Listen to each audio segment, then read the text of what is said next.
Buenas noches, mi nombre es Sebastián Iragorri. En este caso voy a hacer la presentación de la prueba técnica, la cual nos pedía desarrollar un proceso ETL para manejar una base de datos de pólizas de 10.000 clientes.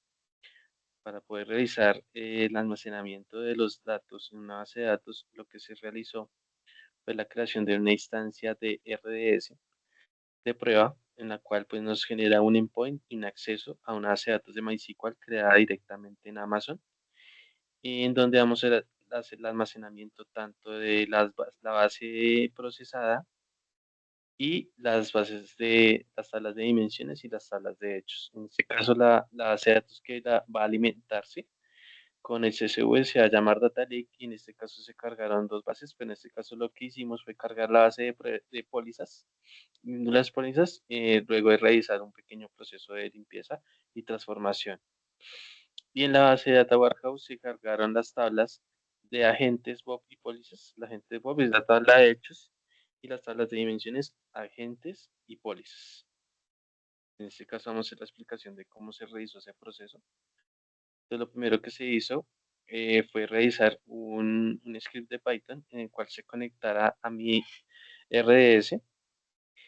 Luego de eso, pues hicimos el proceso utilizando la librería de pandas para poder cargar la información en staging aquí en Python para poderla trabajar. Adicionalmente se realizó un cambio de variables en el cual cambiamos los espacios por guión al piso para poderlos trabajar de una manera mejor. Posteriormente hicimos un proceso que fue eliminar la tabla si existía, la tabla de Insurance Policies para que no hubiera duplicidad de información ni tampoco se cruzara o se anexara adicionalmente a la que ya estaba existente. Entonces se prefirió eliminar de primera instancia.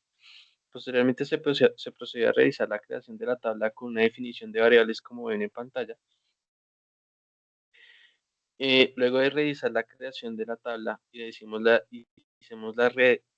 la inserción de los datos mediante este query, el cual permite ingresar todos los datos del CSV primero definiendo cuál es el query en ese query que vamos a realizar. Luego convertimos ese data frame que cargamos inicialmente en tuplas para poderlo insertar.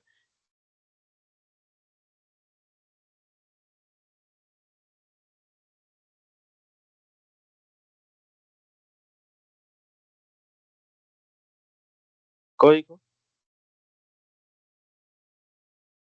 y efectivamente que ya terminó. Lo que nos permite ver es que en la tabla Data Lake, de que se llama Insurance Policies, nos crea la tabla con los datos del CSV. Para validar que efectivamente se creó, revisamos la fecha de actualización y aquí nos actualiza con una fecha obviamente de servidor de Amazon. Tenemos una diferencia aproximadamente de 5 horas con el servidor de Amazon, pero pues ahí se validó que se actualizó correctamente. Posteriormente a la carga, lo que se realizó es una tabla de hechos. En la tabla de hechos lo que se realizó fue coger la información de la tabla de CSV y armar nuestra propia tabla de hechos de acuerdo a la instrucción dada acá de crear estos campos y adicionalmente crear la fecha de creación del registro y la fecha de la última actualización. Entonces lo primero que se hizo fue validar que la tabla existiera. Entonces, si la tabla existiera, aquí con este query nos va a arrojar un dato de 0 y 1. En este caso es si la tabla existe, nos va a arrojar un 1, si la tabla no existe, nos va a arrojar 0. ¿Con qué finalidad se realizó este proceso? Con la finalidad de poder definirle en este if al proceso que si la tabla no existe, me la cree, ¿sí? Me haga la creación de la tabla. De todas maneras, se coloca un query de validación por si la tabla se existe o definitivamente el proceso no detectó que efectivamente la tabla existiera o no, entonces se realizó un query adicional para eliminar la tabla.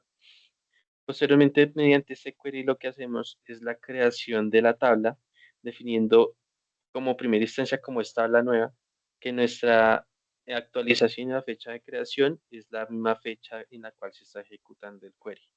De esa forma realizamos la creación de esa tabla. Si en el dado caso la tabla ya existe, lo que se hizo fue un proceso en el cual primero actualizamos los datos ya existentes sobre la tabla de hechos, de acuerdo a este query, y posteriormente se realizó otra validación que es no solamente actualiza los que ya existen, sino inserta los registros nuevos mediante este query. Entonces, esto es lo que hace este proceso. Con eso garantizamos de que cuando haga la validación del proceso, no me cree la tabla todas las veces, sino que lo que va a hacer es una validación de insertar, actualizar registros actuales e insertar registros que definitivamente no tengo. Estos registros se actualizan de acuerdo a nuestra llave Holding y Policy ID, que en este caso es la que definimos para poder cruzar con, con las tablas de dimensiones en las tablas posteriores de creación. Entonces ahí fue lo que se hizo, pues. Posteriormente se creó dos procesos también para crear la tabla de agentes y la tabla de policies. La tabla de agentes lo que se realizó fue nuevamente validar si la tabla existe. Si definitivamente la tabla existe, entonces creamos la tabla. En este caso le agregamos también los campos de valid from, valid to y current para pues, hacer el proceso de validar que efectivamente en estas tablas de hechos no se van a actualizar registros, sino que se van a agregar registros por debajo con la finalidad de llevar los históricos. Entonces inicialmente crea esos campos para poder determinar esto. De acuerdo al ejercicio, decía que para poder hacer unas validaciones y seguimientos, entonces pues se agregaban esas columnas, entonces se hizo el proceso de agregar las columnas. Posteriormente, para hacer la creación de esta tabla y definir nuestro ID numérico, para esta tabla puntualmente se realizó un query que define o modifica la tabla para agregar el auto incremental. Posteriormente, si la tabla ya existe, se realizó dos procesos. Entonces, primero se actualizaron los registros actuales, pero esta tabla lo que actualiza son los campos de validación, que en este caso es que la fecha de validación es la fecha actual. Indica que ese registro no va a ser el actual, entonces lo actualiza con cero y actualiza la última fecha de actualización. Entonces lo que hace es si actualiza algún registro o si vemos que efectivamente vamos a agregar nuevos registros, porque en este caso, como es una tabla, la tabla de dimensiones, no agregamos registros, sino que vamos a actualizar estos registros para posteriormente hacer el agregado de los nuevos registros con la siguiente query.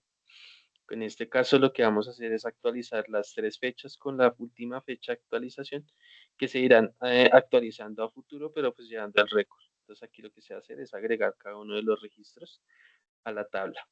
Entonces, en este caso lo que realiza es la creación de esta tabla agentes, la cual la tabla agentes es una tabla de dimensiones y la tabla de dimensiones está creada con esta estructura, con los campos ya creados al final de las validaciones, los cuales no podemos ver en tiempo real porque pues la tabla no va a tener actualizaciones, pero en tiempo real funciona.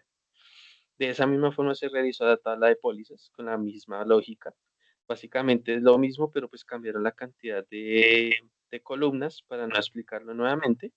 Y lo que se realizó en el Data Warehouse, pues nuevamente es crear la tabla de pólizas con las columnas indicadas. Aquí están las columnas y las columnas de validación. Y por último, se realizó un archivo .main.py que nos sirve para hacer la ejecución de nuestro pipeline de datos, que en este caso, en esa orden de casos, primero carga el archivo de CSV, posteriormente crea la tabla de hechos y crea las dos tablas de dimensiones. Entonces, básicamente el proceso para mostrarles cómo funciona acá es ejecutamos este main.py que es el que va a ejecutar secuencialmente los demás códigos. Para que este proceso funcione, hay que alojar los anteriores archivos .py en la misma carpeta. Entonces ahí si se dan cuenta ejecuta todo el proceso secuencial y actualiza todas las tablas. Y este proceso pues ya quedaría automatizado, se puede automatizar mediante el administrador de tareas. Se puede colocar que ejecute ese Python efectivamente cada 10 o 20 segundos o una hora, dependiendo de la gestión que se requiera realizar. Y en este caso, pues sería todo lo que tengo por mostrarles. Muchas gracias. Qué pena extenderme un poco.